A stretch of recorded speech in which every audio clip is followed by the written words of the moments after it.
Hello! Welcome to More Fun Making It, or in this case, More Fun Making It Work Again, because that just trips off the tongue. I can just see all those words crammed on a t-shirt. Welcome to the final part of this Atari restoration series. If you've stuck around this long, you're in for a treat. I've definitely saved the best for last. In episode 1, we saw an Atari in reasonable condition receive a composite mod, refresh of components, and a general cleanup. Admittedly, not very exciting. In episode 2, we met the charity Atari, which turned it up a notch with a few more issues, but nothing a splash of solder and isopropyl or alcohol couldn't cure. Still, a bit tame as repair videos go. But now... In a world. No, we're not doing that. Oh. I said no. This is serious business. Stop mucking about. Sorry about that. Where were we? Oh yeah. But now we get to meet... TRASHBAG. Oh, God's sake. I should recap the story so far. In the beginning, Atari number 1, bought from Facebook in good working order. Next, Atari number 2, or the charity Atari, kindly donated by Matt at Gothmog Plays. Finally, TRASHBAG. an Atari 2600 I won on eBay for the princely sum of £10 plus postage, but nobody counts the postage as an actual cost. TRASHBAG has seen better days. The case looks to have been partially eaten, with large chunks out of the lower half. There are more issues inside, serious ones. This cable should be attached to the main board and plugged into the upper switchboard. There's more signs of work on the back here, but nothing too major. Lots of flux residue. I'm not sure if this is from the factory. Probably is. I've been inside this already to have a quick look, and these photos I took at the time show a story of devastation and destruction. When I first saw this, my initial thought was, this isn't going to ever work again. And now we get to the really nasty stuff. As we get closer, I would ask you to cover your children's and small pets' eyes. I think I need to go and lie down. The place where the wires of the connector cable to the switchboard are supposed to be soldered is, well, some of it isn't there anymore. Pads are burned away, traces, big thick ones, lifted and torn. What else could be wrong? These 3 main chips are what makes the Atari tick. This top one is the Riot chip. This contains the Atari's massive 128 bytes of memory. Yep, that's bytes, not kilobytes. And is also a peripheral interface adapter. The second one is the CPU. We all know what they do. This last one is the tier chip. This chip... Wait, what? This chip is inserted into the socket with 2 legs hanging over the end. It's really not looking great for this poor old thing. The tier chip is a custom chip made by Atari to handle all the sound and graphics, as well as some other magic stuff. Look, you didn't come here to learn how they work. Other channels do that stuff far better than me. We're here to see if it will ever work again. To have a hope of even getting this to a state where I can test it, I need to address the connector first. And there's really not much left here to work with. The only pads left intact are the ones attached to the ground rail here, which leads me to suspect that the others were a victim of a plumber with a flamethrower.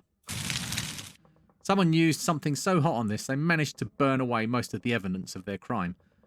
I'm running my less hot iron over the damaged area to clean out any stray lumps of whatever they used instead of solder. The top side, which shouldn't even have been touched by a soldering iron, is in just as sorry a state. A lot of the pads are there, but they're barely holding on. It occurred to me that I could check the state of the chips on TRASHBAG using one of the other Ataris I was working on at the time. You know, the ones from parts 1 and 2 of this 3-part series, all of which you've seen, I'm sure.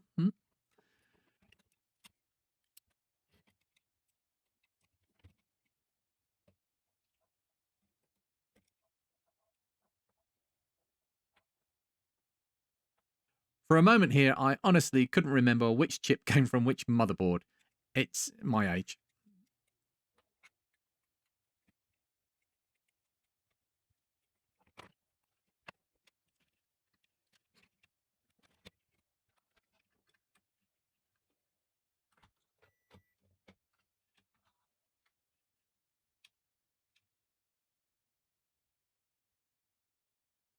That's the tier chip in the test board, and it's not working.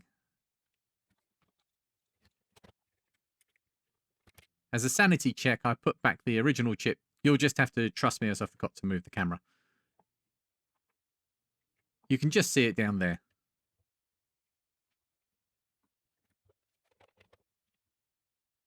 Yep, that works fine. So the tier chip from TRASHBAG is broken. That's a problem. As I mentioned, these are custom chips that you can't buy off the shelf, and they require a donor Atari. Just to make sure, I pop the tier out again and try TRASHBAG's one. The socket on this test board isn't brilliant, so it's possible I'm seeing the result of a bad contact. Still broken. Again, bad camera angle, but you can just see me struggling to use this truly terrible chip puller. Of all the tools I've bought over the last year or so, I think this is my most hated one. It's so bad. Oh, this bloody thing. Don't get one of these.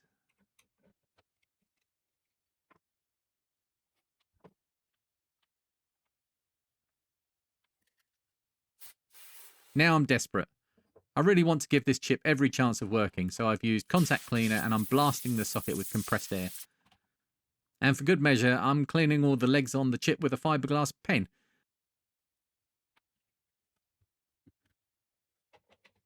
It's bound to work now. No. Wake up. Although I can get some interesting patterns on the screen when I move things about, probably unrelated. Okay, I've now sacked my camera person, and you should be able to follow along with pictures that make more sense. Next chip to test is the CPU. Years of corrosion and crappy sockets make this one tricky to remove. To help my ailing memory, I've remembered to mark this chip so I don't get them confused.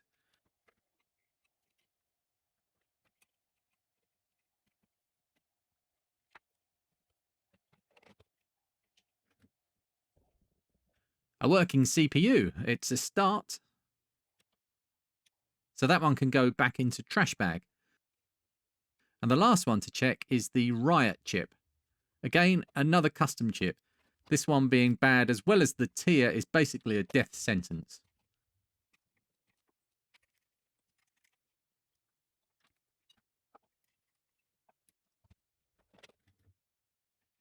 Okay then, 2 out of 3 ain't bad. Awesome. No, you're awesome. I can't face the mess on the main board just yet, so I decided to sort out the top board first. There's no obvious major damage, so it should be a fairly straightforward job. We've seen all this before, so let's skip through this super fast.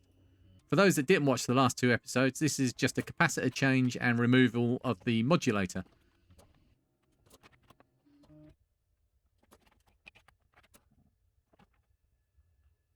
Nothing exciting to see here at... That was a month ago and I can still feel it now. The capacitor slipped in my hand and the red hot lead dropped against the inside of the base of my finger. I will manfully carry on. There may be tears, but they're off camera, so you don't need to feel sorry for me.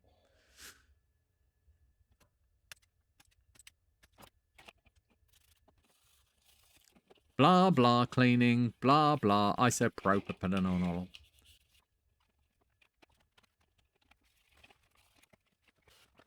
Well, look, that actually cleaned up really well. We'll at least have a fully functional switchboard after this. A lot of people really like the close-ups of the soldering, so let's get really close. Yeah, that's really close. I didn't press record. Don't be idiot. Okay, let's try that again.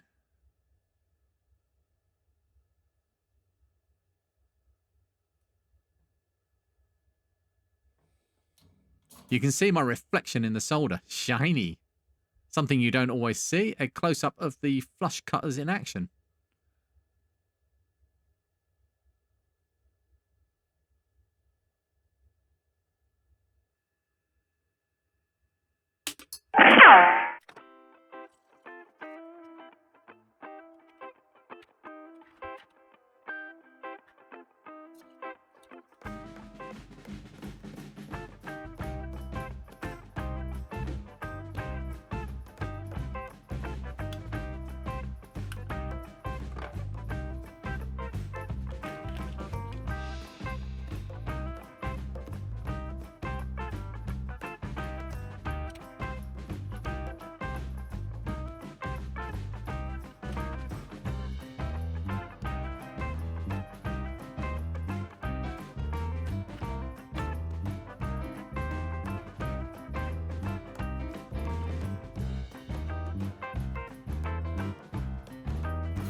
And now we have a fully refurbished Atari switchboard. Better make sure it works.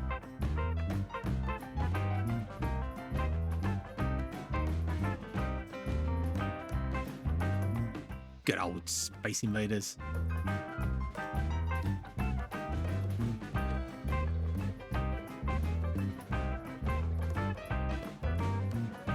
Okay, I can't put it off anymore. Back to the mess.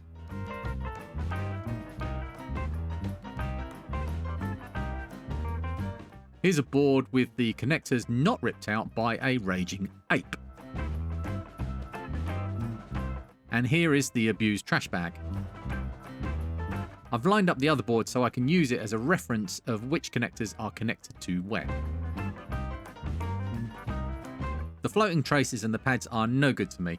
Most of them are too fragile to trust. I need to trim them back to where they're still attached to the board and clean back the solder mask to give me something to solder a bodge wire to.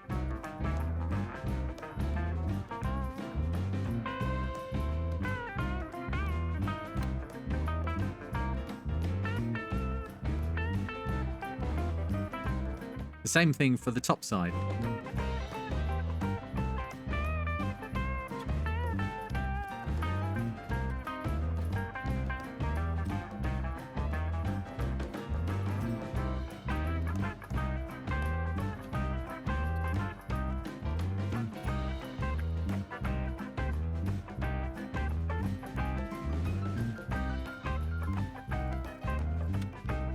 Here I'm cleaning out the holes for the wires.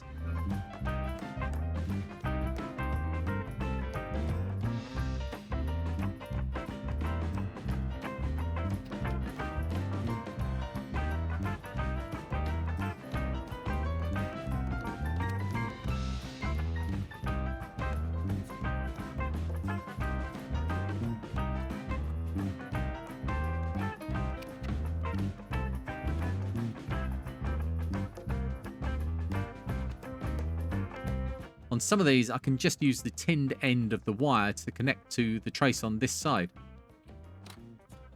I've removed the solder mask and added some flux, bent in the trace. Now I'll attempt to join the wire to the trace.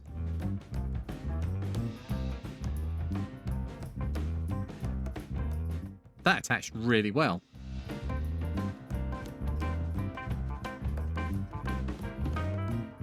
I'm adding some more solder to the bare section of wire closer to the hole to give it some strain relief.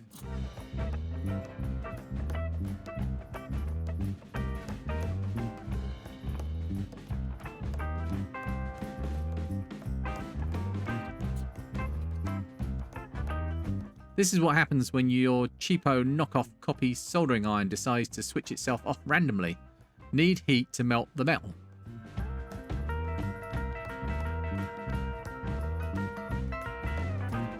My apologies for the bad camera work during this episode. This series took a long time to record, and by the end, I think I was just getting a bit lazy, really. The first 3 wires had no connection above the board. This 4th one needs connecting on the top.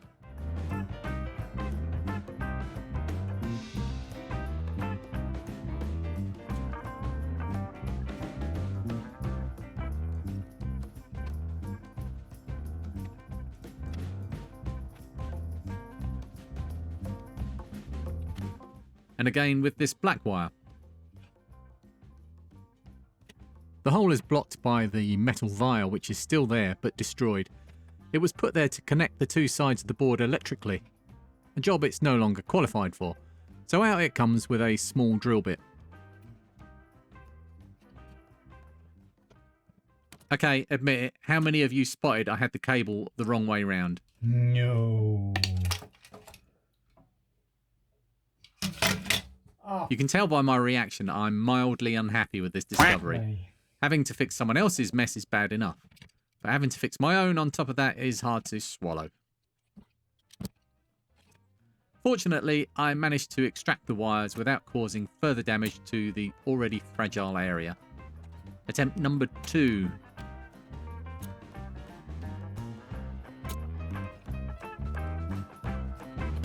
It's going better this time, almost like I had some practice.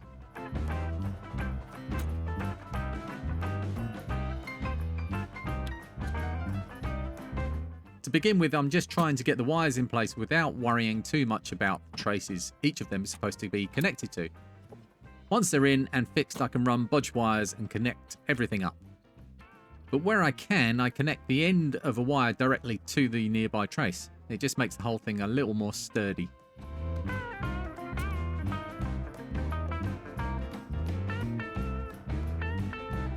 With everything in place, I give the connections a check with the meter just to make sure there's no bridges.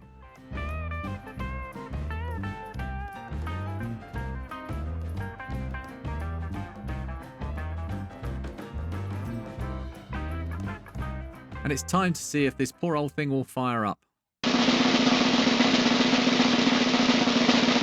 And it doesn't work properly.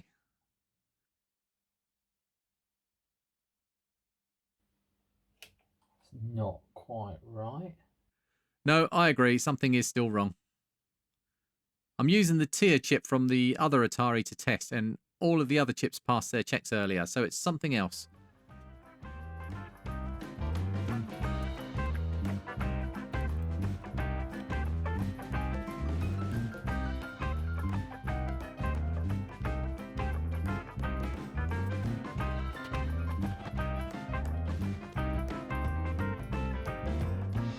Having just taken the tier out and put it back in again, I now get a different but worse screen.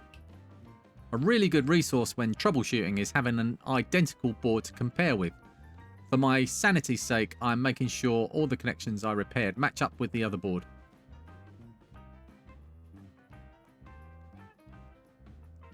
I even break out the microscope and go searching for more dry solder joints.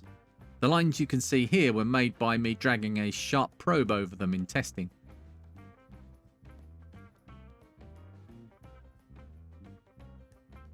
In my searching and comparing, I found something interesting. On the connections for the cartridge port, I discovered a short between these two pins.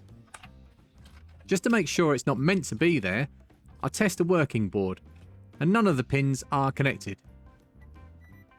Don't get excited, that beep was me touching the probes together.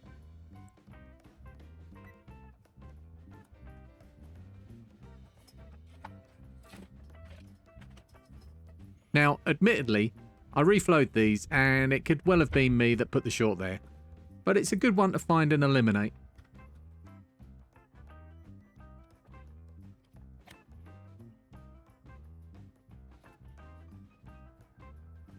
A little scratching and scraping between and it's gone. Probably a thin strand of solder.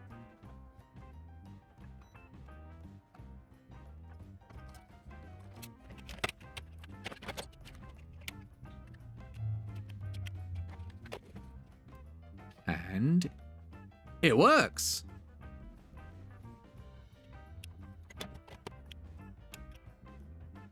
Oh, no it doesn't. Yeah, that's still pretty broken.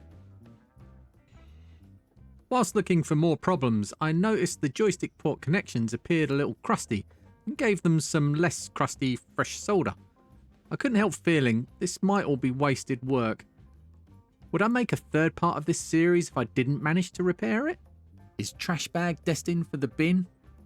To be fair, this soldering iron has served me well, but when it crashes and goes cold halfway through doing something, it's a little irritating.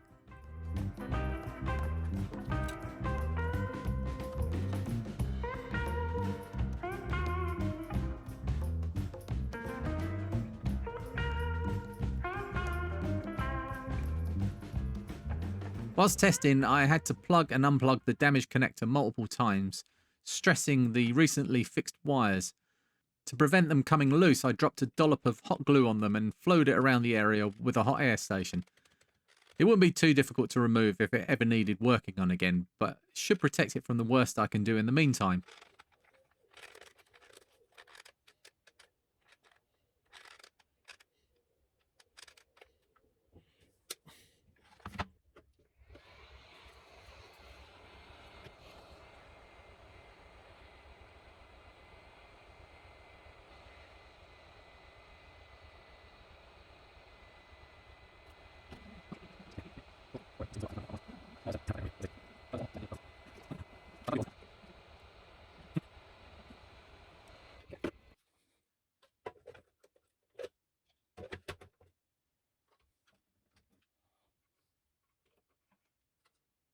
forget something, did we?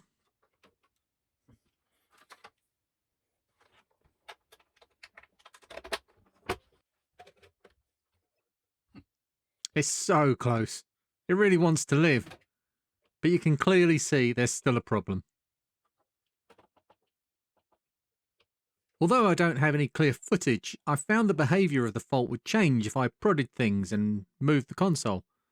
We can just pretend it was a scientific process that got me to this next stage. I narrowed down the prodding to the CPU socket, which was cleaned with deoxit spray and reseated.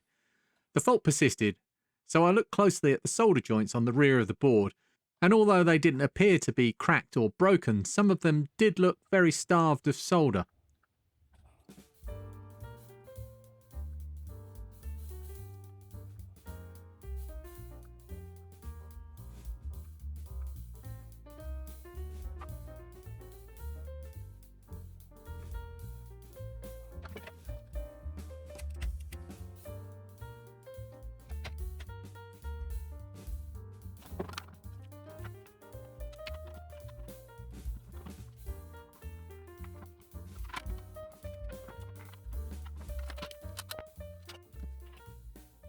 Well, that seems to work now. The colours are a bit off, but that can be adjusted.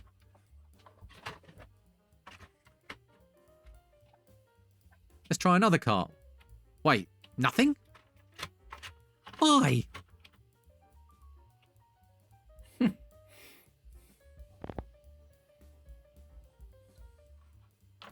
Oh, some idiot knocked the composite video cables off.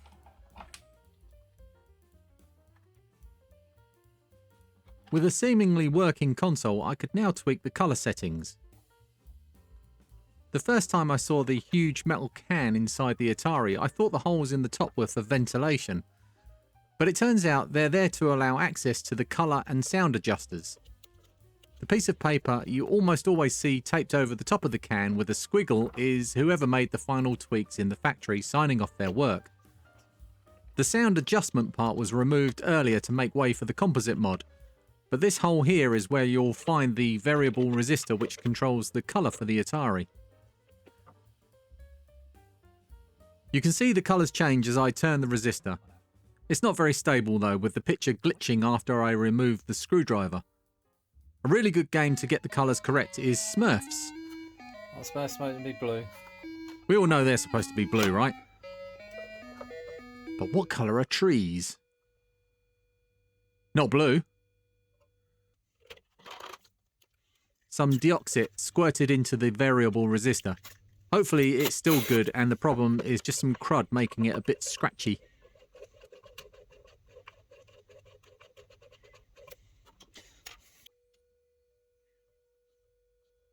Well, I'm guessing the trees are meant to be brown and the Smurfs are meant to be blue.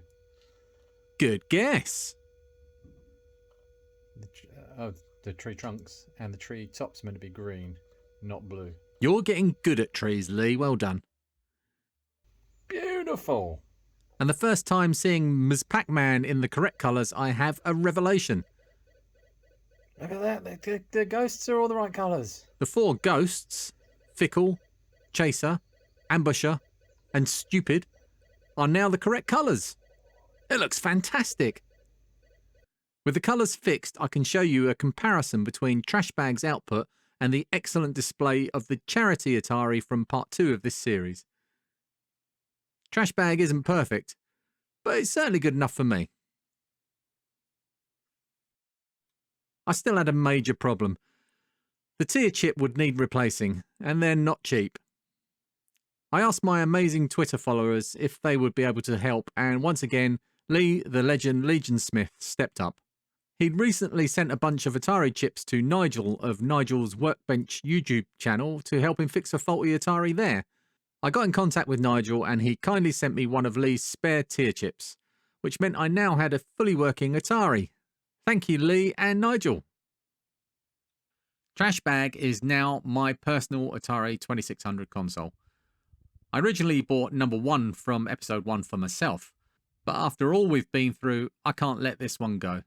It's still beaten up around the edges, albeit with a slightly better case after the swap around, and that bodge up I did inside will probably just let go one day. But that's all okay. If it breaks, I'll fix it again. I couldn't ever, in good conscience, sell this to anyone in its dilapidated condition, and that's okay too. I'm happy to give it a good retirement home where it will be looked after, probably in a plastic box in my loft. That didn't end as romantic and poetic as it could have done, really. Okay then. Thank you for watching. I'll see you in the next one. Bye!